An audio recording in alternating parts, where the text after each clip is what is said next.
সময় সাগরের স্রোতের মতো বয়ে চলে, কখনো কারো জন্য অপেক্ষা করে না। তো দেখতে দেখতে ঈদ চলে গেল, পহেলা বৈশাখও চলে গেল। আমারও ঘুরতে খুব ইচ্ছে করছিল, বাসায় ভালো লাগছিল না, তাই আমিও চলে গেলাম গাজীপুর কাপাসিয়া গ্রাম। এখানে আমার ফুফাতো বোনের বাড়ি, ফুপির বাড়ি। তো ওইখানে আমার বাবার জন্মস্থান গাজীপুর কাপাসিয়া। আমার দাদার বড় ভাই, যিনি ছিলেন বাংলাদেশের প্রথম প্রধানমন্ত্রী শহীদ তাজউদ্দিন আহমেদ, আর আমার দাদা ছিলেন ঢাকার অ্যাটর্নি জেনারেল, মানে বর্তমানে যেটা আমরা আইজি বলি, পুলিশের ঊর্ধ্বতন কর্মকর্তা যিনি আইজি, এই আইজি ছিলেন আমার দাদা। বর্তমানে সোহেল তাজ, আমার তাজউদ্দিন দাদার ছেলে, তিনি সাবেক স্বরাষ্ট্রমন্ত্রী ছিলেন। আর বর্তমানে আমার শ্রদ্ধেয় ফুপি সিমিন হোসেন রিমি, উনি তিনবার সংসদ সদস্য ছিলেন। এবার শিশু বিষয়ক প্রতিমন্ত্রী হয়েছেন, আলহামদুলিল্লাহ। তো দেখতে দেখতে রাস্তাও ফুরিয়ে এলো, আমরাও আমার আপুর বাড়ির কাছাকাছি চলে এলাম। তো আসলে গ্রামের পরিবেশটা এতটাই সুন্দর, আমার কাছে এত ভালো লাগে, ইচ্ছে করে এখানেই থেকে যাই। আর আমাদের গাজীপুরের মাটি লাল, দুই পাশে গজারির বাগান, মানে অতুলনীয়, মানে যেটা ভাষার প্রকাশ করার মতো না, না আসলে মিস। তো দেখতে দেখতে চলে এলাম আপুর বাড়িতে। আমরা অনেক টায়ার্ড, আর প্রচণ্ড রোদ, অনেক গরম। আপুর শখের বাড়ি, আপু খুব শখ করে নিজের মতো ডিজাইন করে বাড়িটা তুলেছেন।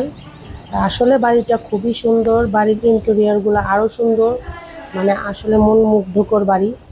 চারপাশে পাখি ডাকছিল, কিচিমিচি শব্দ, রাত্র হলে ঝিঝি পোকার ডাক, আসলে ভীষণ ভালো লাগে আমার এগুলো। তো আমরা কিছুক্ষণ বিশ্রাম নিয়ে আপুর বাড়িটা ঘুরে ঘুরে দেখছিলাম। বাড়িটা 3 তলা পর্যন্ত করা হয়েছে। তো থাকার কোনো মানুষ নেই, আপুর বড় ছেলে ইউরোপে থাকেন, পিএইচডি করার জন্য চলে গেছে। মেজো ছেলেও লন্ডনে থাকেন। তো আপু ছোট ছেলেকে নিয়ে একাই থাকেন। এত বড় বিশাল একটা বাড়ি, অথচ থাকার কোনো লোক নেই।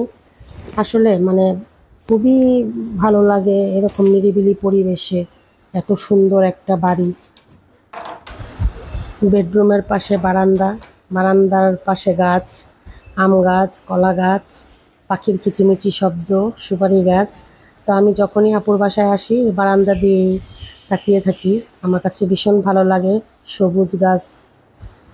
তো আপুর বাড়িটা খুবই সুন্দর করে সাজিয়েছেন আপু নিজের হাতে।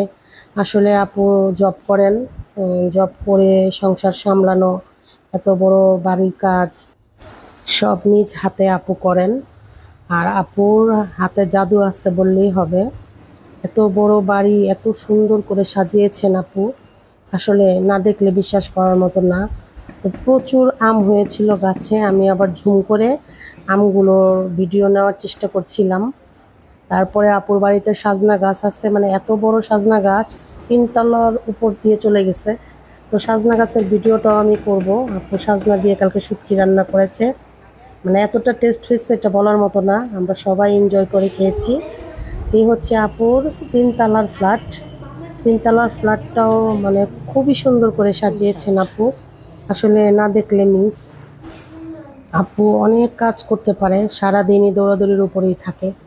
এই বাড়িঘর গুছানো, ফার্নিচার পরিষ্কার করা, ওনার হেল্পিং হ্যান্ড আছে। তারপরও নিজের সংসারের কাজ নিজের হাতে যেভাবে করা হয়, অন্যরা এভাবে করবে না, এত সুন্দর করে গুছিয়ে রাখবে না। তো এই বেলকনি দিয়ে আমড়া গাছ দেখা যাচ্ছে খুব সম্ভবত। তো আপুকে জিজ্ঞেস করলাম, আপু বলতেছে হ্যাঁ এটা আমড়া গাছ। তো চারোপাশে এরকম গাছগাছলা, মানে অপরূপ সুন্দর আপুর বাড়িটা। তো উনি সব কিছুই আধুনিক লাগিয়েছেন, ওনার বাথরুম হতে নিয়ে বারান্দা, বেডরুম যা কিছু আছেন সব কিছু আধুনিকের ছোঁয়া। তো আপুর বাথরুমটা আমার কাছে আরও বেশি ভালো লেগেছেন। আপুর ছেলের বিয়েতে আমাকে ইনভাইট করেছিল, আমি আসতে পারিনি, তো কাজে ব্যস্ত ছিলাম। আপু একটু রাগ করেছে যে আমার বড় ছেলের বিয়েতে দাওয়াত করলাম, তুমি আসলে না। তো বিয়েতে আসতে পারিনি, এর জন্য দুঃখিত, আপুকে সরি বলেছি। তো আমরা ভীষণ টায়ার্ড, গরমে একেবারে অস্থির হয়ে গিয়েছিলাম। আসার পরে আমরা মুখ হাত দিয়ে একটু বিশ্রাম নিয়ে নিলাম। আপুর বারান্দার ভিউটা আমার কাছে ভীষণ ভালো লাগে। আমি যখনই আসি আপুর এই বারান্দায় দাঁড়িয়ে থাকি। মানে বারান্দার পরিবেশটা আমার কাছে এত ভালো লাগে, চারপাশ সবুজ গাছ, নিরিবিলি পরিবেশ, আসলে ভালো লাগার মতো। আপু নিচে ডাকতেছিল দুপুরে খাবারের জন্য, তো আমি সরাসরি কিচেনে ঢুকে গেলাম। যে দেখি বিশাল আয়োজন। আমি যা যা খাই আমার আপু তাতাই রান্না করেছে। রুই মাছ, ছোট মাছ, শুটকি, আপুর গাছের আতা ফল। এটা দেশি আতা ফল, এর জন্য তো ছোট দেখতে। তো আতা ফল খাওয়ার সাথে সাথে আপুর রুমগুলো ঘুরে ঘুরে দেখছিলাম। এটা হচ্ছে আপুর পুরোনো বাড়ি। আমার আপু এই পুরোনো বাড়িতেই থাকতে পছন্দ করেন, আর খুবই ঠান্ডা পুরোনো বাড়ি বলতে কথা। তো এক এক করে আপু সব কিছু খাবার টেবিলে সাজিয়ে দিলেন, আমরাও খেতে বসে গেলাম। আপুর এই রুমগুলোতে গেস্ট আসলে থাকেন, আর কাজের বুয়ারাও থাকেন দুইটা রুমে। আসলে আপুর বাড়িটা এত বড় যে থাকার মানুষ নাই বললেই হয়। আপুরা ৩-৪ জন মানুষ থাকেন, এত বড় বাড়ি। একটু হাঁটাহাঁটি করার জন্য বাইরে চলে গেলাম। আসলে কি অনেক গরম ছিল, মানে খুবই গরম। আপু এখানে অনেক রকমের গাছ লাগিয়েছেন, তুলসী গাছ, লেবু। তো আপুর বাসায় বিশাল বড় সাজনা গাছ, একেবারে 3 তলার উপরে চলে গেছে, মানে ছাদ থেকে সাজনা পাড়তে হয়। এখানে আছে লেবু, এলাচি লেবু। মানে এটা আমাদের এলাচি লেবু বললে ভুল হবে, এটা আমাদের নরসিংদীর একটা লেবু, খুবই বড় হয় সাইজে, আর খেতেও পুরো জাম্বুরার মতো মনে হয়। তো লেবু গাছ, আরও ফুল ফলের গাছ লাগিয়েছেন আপু। নিজের সময় যতটুকু পান এটুকুর মধ্যেই বাড়িটাকে সাজিয়ে গুছিয়ে রাখেন। এ হচ্ছে আপুর মাটির চুলা। মাটির চুলায় আপু রান্না করতে ভীষণ পছন্দ করেন। আর গাছের আমগুলি এত সুন্দর লাগছিল, আমি আবার ঝুম করে নেওয়ার চেষ্টা করলাম। তারপরে একটু বিশ্রাম নিব, আপুর উপরে ফ্ল্যাটে চলে গেলাম। বিশ্রাম নিয়ে ইনশাল্লাহ আগামীকাল আমরা আমার কাকার বাড়ির উদ্দেশ্যে বের হব।